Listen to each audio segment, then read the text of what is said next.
Leitura do livro Enraizado, capítulo 5. Atolado até o pescoço, e amando isso, desde os confins da terra eu clamo a ti, com o coração abatido, põe-me a salvo na rocha mais alta do que eu. Salmos 61:2. Não há como evitar. O processo de crescimento de Deus em sua vida irá envolver fraquezas. Essa jornada desafiadora de desenvolver intimidade, dependência, fé e cansaço irá colocá-lo em situação em que a sua força natural, suas habilidades e energias serão exauridas, e é a parte do processo. Não sei quanto a você, mas eu realmente não gosto de experimentar fraqueza.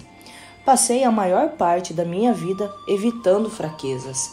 Eu realmente não gosto de ser fraco em alguma coisa. Há alguns anos, um pastor da igreja onde eu trabalhava, Eric Johnson, disse: "Montamos um grupo de corrida com os alunos da escola de ministério. Você quer correr conosco?" Eu não corria há alguns 10 anos, mas eu disse: "Claro, vai ser legal."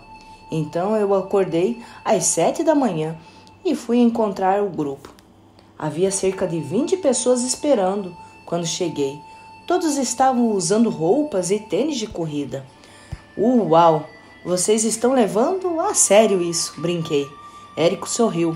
Vamos apenas fazer uma volta de 5 quilômetros. Sem querer dizer que a última vez que eu tinha corrido 5 quilômetros fora no colégio, disse: tá certo, vamos lá. Érico estava à frente do grupo, então, obviamente, era lá que eu estava. Na minha cabeça, eu não tinha dúvidas que ficaria na frente do grupo durante todo o percurso. De acordo com o sistema de avaliação pessoal Strength Finder, meu ponto forte é o comando e, segundo lugar, a competição. Eu não gosto de perder, especialmente em esportes. Eu não iria terminar em último lugar, nem ficar atrás no grupo de corrida. O único problema é que Eric estava em ótima forma e definiu um ritmo um pouco puxado para quem não corria há 10 anos. Não demorou muito para que eu começasse a sentir como se alguém tivesse acendido uma fogueira em meu peito. Achei que teria um ataque cardíaco e desmaiar. E tudo o que eu consegui fazer era esconder o fato de que eu não estava conseguindo respirar. Enquanto isto, Eric queria conversar e eu tentava apenas acenar com a cabeça, sinal de concordância. Por pura força de vontade, eu fiquei na frente do grupo durante todos os 5 quilômetros. Não havia chance de ficar para trás. Sucesso! Ou assim que eu pensava. Infelizmente, no dia seguinte doía até para andar. Havia algo errado com o meu tendão de Aquiles. Passaram-se dias e nada do meu tendão melhorar. Finalmente, depois do problema incomodar por meses, resolvi ir a um especialista. O especialista examinou o meu calcanhar, olhou para mim e disse: "Deixe-me adivinhar, você tem 35 anos. Como você sabe?" Perguntei, espantado. "Vemos cara como você o tempo todo. Chamamos de guerreiro de fim de semana. Você acha que ainda consegue, mas quando sai, percebe que não consegue mais. De alguma forma, eu consegui controlar-me e não dar uma resposta atravessada que seria: porque você não cuida da sua vida e faz o seu trabalho, que é tratar dessa dor." Em vez disso, fiz o possível para ouvi-lo sem reagir, quando ele me disse que eu tinha tendinite e teria que ficar em repouso, sem qualquer atividade física, por 6 meses. Essa experiência confirmou o quanto realmente odeio ser fraco, o quanto eu tento evitar isto a todo custo, não apenas em corridas, mas na vida. Entretanto, quando leio na Bíblia, percebo que além de não poder evitar a fraqueza, quando sigo Jesus, preciso ter uma determinada atitude em relação a ela. No Novo Testamento, Paulo, Pedro, Tiago, todos falam sobre esta atitude. Eles não falam sobre tolerar ou suportar as fraquezas com ranger de dentes. Eles falam sobre alegria, regoziju e exultação. Regozijo-me nas fraquezas, nos insultos, nas necessidades, nas perseguições e nas angústias. 2 Coríntios 12:10. Nisso vocês exultam ainda que agora, por um pouco de tempo, devam ser e entristecidos por todo tipo de provação. 1 Pedro 1:6.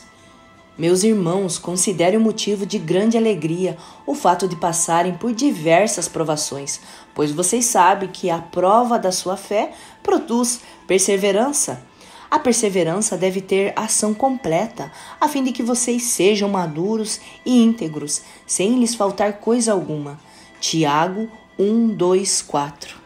Não só isso, mas também nos gloriamos nas atribulações, porque sabemos que a tribulação produz perseverança, a perseverança um caráter aprovado, e ao caráter aprovado a esperança.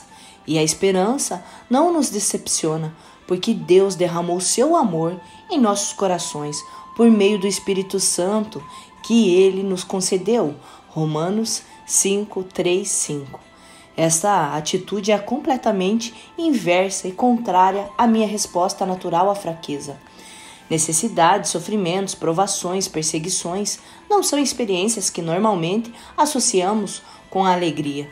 Qualquer experiência que ataca a nossa força desencadeia medo e insegurança, o que normalmente é o contrário de regozijo.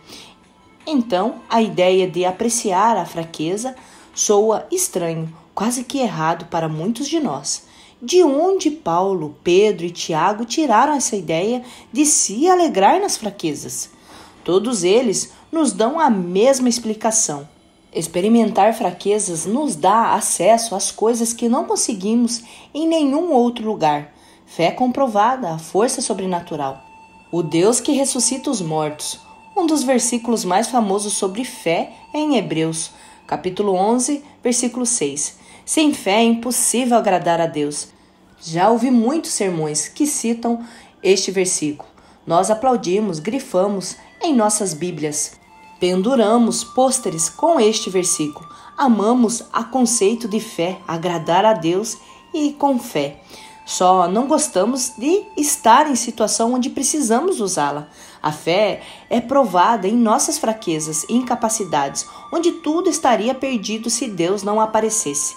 Este é o lugar que evitamos e não amamos ficar nele. Provavelmente um dos momentos de maior fraqueza e desespero de Davi, em seus anos de preparação para o trono, aconteceu bem no fim, perto de sua coroação como rei. Davi e seus homens voltaram da batalha e encontraram essa cidade Ziglag totalmente queimada e suas mulheres e filhos levados por amalequitas. Completamente devastados, Davi e seus soldados choraram em alta voz até não terem mais forças. 1 Samuel 30:4. Depois de desgastar com o sofrimento, Davi teve que lidar com a raiva e as ameaças do seu povo. Davi ficou profundamente angustiado, pois os homens falavam em apedrejá-lo. Todos estavam amargurados por causa de seus filhos e suas filhas. Verso 6. Entre seu sofrimento e aflição, Davi não tinha mais nada. Tinha apenas duas opções: deixar que o povo o matasse ou esperar que Deus aparecesse. Depois de fortalecer-se no Senhor, verso 6, Davi pediu ao Senhor uma palavra sobre o que fazer.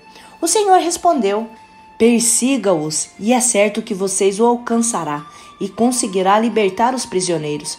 Verso 8. No meio de sua fraqueza, Davi colocou a sua fé no Deus do impossível e não apenas evitou ser morto, mas recebeu forças para restaurar completamente uma situação que quase o destruiu. Essa não foi a última vez que Davi se deparou com fraquezas em sua vida. Tampouco foi a última, o homem da Bíblia, a experimentar agir de Deus em situações de fraqueza. As Escrituras nos contam mais histórias de como Deus guiou seu povo através de situações impossíveis. Mas normalmente lemos essas histórias como contos de fadas e esquecemos que elas realmente aconteceram. Houve totalmente um homem chamado Jonatas que caminhou 5 quilômetros com o seu escudeiro e juntos derrotaram um exército filisteu. Houve realmente um homem chamado Daniel que foi lançado em uma cova com leões de verdade e seus amigos em uma fornalha de verdade. Se Deus não tivesse agido, eles não teriam conseguido sair dessas situações. Este é o mesmo Deus que nos chama a viver uma vida cristã, que seria impossível de ser vivida se Ele não aparecesse. Em suas cartas, Paulo descreveu situações com risco de morte o tempo todo. Em 2 Coríntios, ele escreveu: Irmãos, não queremos que vocês conheçam as tribulações que sofremos na província da Ásia, as quais foram muito além das nossas capacidades de suportar, a ponto de perdermos a esperança da própria vida. De fato, já tínhamos sobre nós a sentença de morte, para que não confiássemos em nós mesmos, mas em Deus que ressuscita os mortos. 2 Coríntios 1:8-9. Muito além da nossa capacidade de suportar, isso é fraqueza. A sentença de morte vai ainda além. Não se pode chegar mais afim de você mesmo do que no ponto aonde acredita que vai morrer. Mas, nesses momentos, eles descobriram quem estava com eles, o Deus que ressuscita os mortos. Eles descobriram que quando chegaram ao limite deles mesmos, havia alguém com quem eles podiam contar e puseram todas as suas esperanças nele. É exatamente sobre isso que Abraão, o pai da fé, construiu sua fé. O Deus que ressuscita os mortos. Seus 2 grandes atos de fé: crer na promessa de Deus de dar um filho e oferecer esse filho a Deus, foram ambos baseados na crença de que Deus poderia ressuscitar os mortos. Abraão é o nosso pai aos olhos de Deus, em quem creu. O Deus que dá vida aos mortos e o chama à existência coisas que não existem, como se existissem. Sem se enfraquecer na fé, reconheceu que o seu corpo já estava como morto, pois já contava cerca de 100 anos de idade, e quem também o ventre de Sara já estava sem vitalidade. Romanos 4, 17 e 19. Pela fé, Abraão, quando Deus o pôs à prova, ofereceu Isaque como sacrifício. Abraão levou em conta que Deus pode ressuscitar os mortos e, figuradamente, recebeu Isaque de volta dentre os mortos. Hebreus 11, 17 e 19. Uma coisa é crer que Deus ressuscitou Jesus dentre os mortos e temos a esperança da vida eterna nele. Outra coisa é pôr nossa fé no Deus que ressuscita os mortos conforme ele nos leva a experimentar fraquezas. É aqui que nossa fé se torna real. Mas quando você descobre que ele é aquele quem está sempre com você, aquele com quem você pode contar, tudo muda. No profundo. As maiores pressões pelas quais já passei aconteceram anos em que começamos a fazer conferências do Jesus Cultura em estádio. Nosso primeiro evento em um grande estádio foi em Ohio State, Arena de Chicago, em 2011. O Senhor nos levou a planejar esse evento anos antes de acontecer. Deu-nos um direcionamento claro para cada passo da jornada. Era empolgante orar e esperar pela resposta dele, mas havia também uma tonelada de pressão conforme dávamos cada passo de fé. Fomos muito encorajados quando 14.000 pessoas apareceram para o evento. Foi um sucesso absoluto em todos os aspectos. Depois daquela aglomeração monumental, senti o Senhor dizer: isto foi apenas o começo. Quero que vocês continuem avançando. Em resposta, pedi que o Senhor nos revelasse claramente os passos que deveríamos dar a seguir, da mesma forma que havia feito nos 4 anos anteriores. Mas ele me impressionou dizendo que não iria ser como antes. Ele não o faria de forma tão óbvia e clara, pois estava requerendo um nível de fé diferente para o nosso time. Decidimos fazer 2 encontros em 2012, um em Los Angeles e outro em Nova York. Agendamos em Nassau Veterans Memorial Coliseum em Long Island, que comportava 13.000 pessoas, o Nokia Theater em Los Angeles, hoje da Microsoft Theater, que comportava 7.000 pessoas e recebeu os eventos como a final do American Idol e American Music Awards. O ano desses eventos fez os 4 anos de preparação para o Chicago parecerem férias. Eu nunca tinha experimentado uma pressão tão esmagadora. Nunca tinha trabalhado com tanta intensidade, nunca experimentara fraqueza naquele nível. O risco financeiro que assumimos me manteve acordado às noites. Os números não fechavam, o estresse estava causando grandes conflitos no relacionamento. Estava uma loucura. Ainda assim, segurei-me na palavra do Senhor de que Ele estava requerendo mais fé de mim. Estar em uma situação muito além da minha capacidade de suportar foi aterrorizante, mas também significava que eu estava assumindo riscos. Eu não queria chegar ao fim da minha vida e dizer: eu não fiz nada que requeresse fé.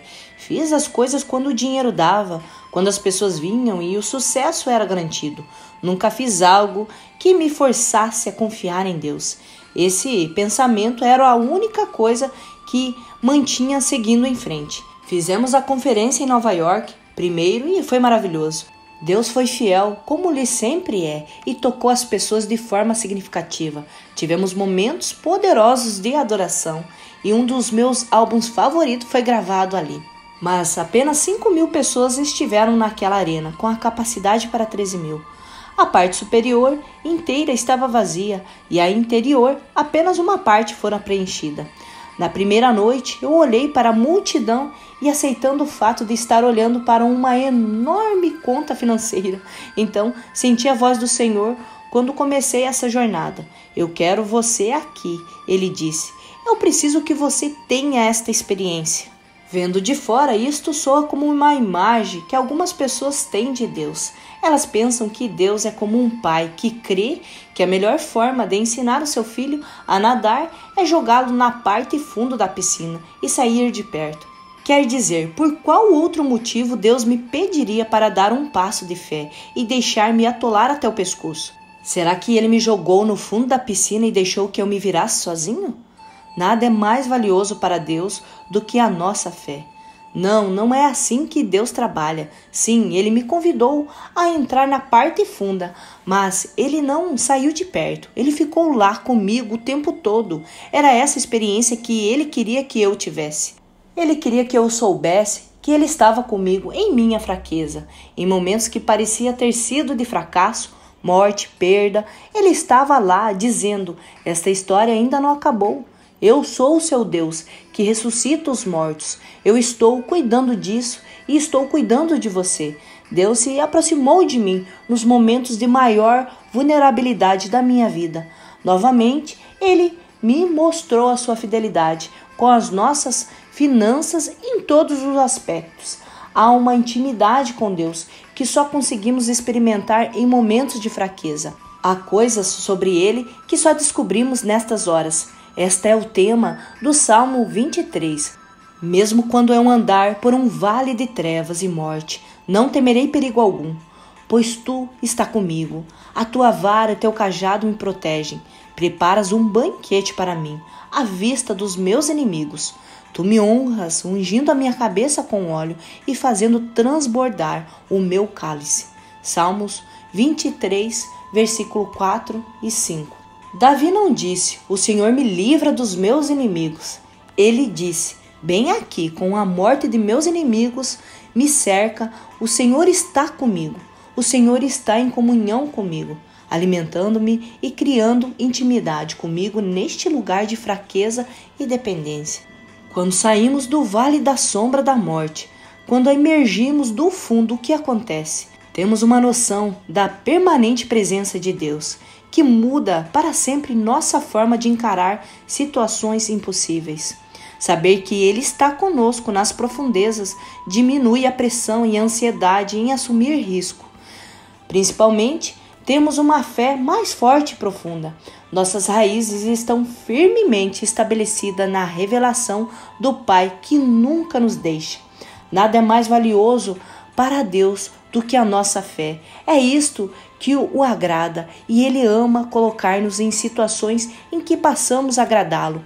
Ele também ama colocar-nos em situações em que nós mesmos podemos experimentar e ver a nossa fé é genuína. Considere a seguinte passagem.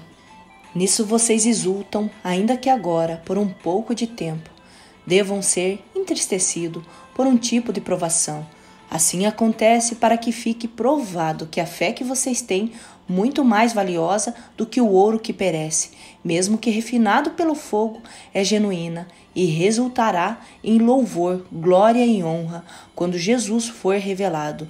1 Pedro, capítulo 1, versículos 6 e 7. Naqueles momentos em que você se sente que não tem mais nada, Deus diz: você está em uma situação maravilhosa, você está na fornalha, e isto significa que você está prestes a descobrir que sua fé é genuína. Você não consegue descobrir isso quando tudo vai bem com você, apenas quando está na fornalha, e isso é mais precioso de qualquer ouro que perece, qualquer dinheiro que você possa ganhar. Uma fé genuína, testada e aprovada, acontece apenas quando deixamos Deus nos guiar em nossas fraquezas. E é isto o motivo de alegria. Força sobrenatural. Deus não nos chama apenas para suportar nossas fraquezas. Ele também diz que devemos nos alegrar em nossas fraquezas. Paulo diz que a fraqueza é a porta para a força muito maior que a nossa. Ela nos leva à força de Cristo. O próprio Jesus disse a Paulo: o meu poder se aperfeiçoa na fraqueza. Com certeza, Paulo achou que a força perfeita de Deus era algo pelo qual valia sofrer em suas fraquezas, pois ele acrescentou: portanto, eu me alegrarei ainda mais alegremente em minhas fraquezas, para que o poder de Cristo repouse em mim, pois quando sou fraco é que sou forte. 2 Coríntios 12, 9 e 10. No capítulo 1, eu disse que as pessoas que mais me impressionam não são aquelas que começam fortes corrida com Deus, mas aquelas que terminam forte, especialmente porque a corrida é uma maratona, a não 100 metros rasos. Além do vigor físico, existe um tipo diferente de foco, uma energia mental e emocional necessária para correr longas distâncias. E este é o tipo de força que Cristo aperfeiçoa em nós. É a força para levantar depois de um tombo, para continuar indo em frente, para vencer mais um dia. A Bíblia diz: não fique de tocaia, como faz o ímpio, contra a casa do injusto, e não destrua o seu local de repouso, pois ainda que o justo caia 7 vezes, tornará a erguer-se, mas os ímpios são arrastados pela calamidade. Provérbios, capítulo 24, versículo 15, 16. Quando Cristo, aquele que nos justifica, aperfeiçoa a sua força em nós, podemos até cair, mas nunca ficaremos caídos. Se não deixamos Deus aperfeiçoar sua força em nossas fraquezas, não seremos capazes de terminar a corrida. Considere a parábola do semeador. Quando explicou esta parábola, os discípulos, ele disse que a semente é a palavra e o solo representa os diferentes tipos de pessoas. O solo pedregoso representa as pessoas que, como a semente lançada em terreno pedregoso, ouvem a palavra e logo recebem com alegria. Todavia, visto que não tem raízes em si mesma, permanece por pouco tempo. Quando surge alguma tribulação ou perseguição por causa da palavra, logo abandonam. Marcos capítulo 4, versículo 16 e 17. O solo pedregoso é uma metáfora perfeita para ilustrar pessoas que nunca aprenderam a abraçar as fraquezas ou as vulnerabilidades. Ao depender de suas próprias forças, ficam endurecidas, resistentes à construção de raízes de Deus que quer fazer em suas vidas. Por isso, a primeira vez que Deus as leva a dificuldades inevitáveis e perseguições, elas não se mantêm, caem e não se levantam. Nós não queremos ser assim. Pão diário. Parece contraditório, mas uma das formas de abraçar as fraquezas é receber as forças de Cristo para suportar a longa jornada, é fazer que Jesus nos ensinou no Sermão da Montanha. Não se preocupem com o amanhã, mas ore, dai-nos hoje o nosso pão de cada dia. Mateus, capítulo 6, versículo 34, capítulo 6, versículo 11. A força de Cristo nos encontra apenas no presente para suprir uma necessidade existente, conforme experimentamos sua fidelidade contínua em nos fortalecer, tornando-nos livres para perseguir aquilo que Ele nos chamou a fazer e encarar isto como uma aventura. Eu estava em uma conferência com os amigos da tribo indígena Crown Nation em Billings, Montana. Eu fui muito impactado pela fome que eles tinham por avivamento, não apenas pela Crown Nation ou as pessoas da First Nation, mas por um avivamento para todos os países. Meu coração imediatamente se uniu a essa comunidade incrível de pessoas. Também me apaixonei pela terra incrível que é a reserva deles. Algumas das paisagens campestres mais bonitas do mundo estão em Montana. Quando eu disse que gostaria de conhecer mais sua terra, eles disseram: sempre que você quiser vir, venha, temos lugar para você aqui. Venha, aprecie a terra. Foi muito convidativo, mas eu não sou muito fã de camping, pescaria ou caçada. Meu cunhado, por outro lado, é. Então, quando voltei para casa, perguntei se ele gostaria de visitar a reserva comigo. Ele pulou de alegria e eu comecei a planejar a visita. Minha primeira tarefa era encontrar os equipamentos certos.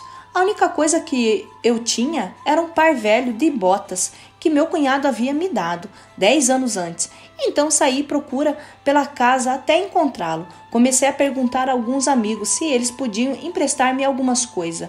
Um deles me emprestou um saco de dormir isolante, estilo sarcófago, e um fogareiro de acampamento. Depois de conseguir mais alguns itens emprestados, decidi que teria que comprar roupas apropriadas. Quando pisei numa loja Rei, especializada em esportes de aventura, pela primeira vez em minha vida, não pude deixar de sentir a funcionária julgando meus jeans skinny, enquanto me ajudava a encontrar equipamentos de camping e outras coisas das quais eu precisava.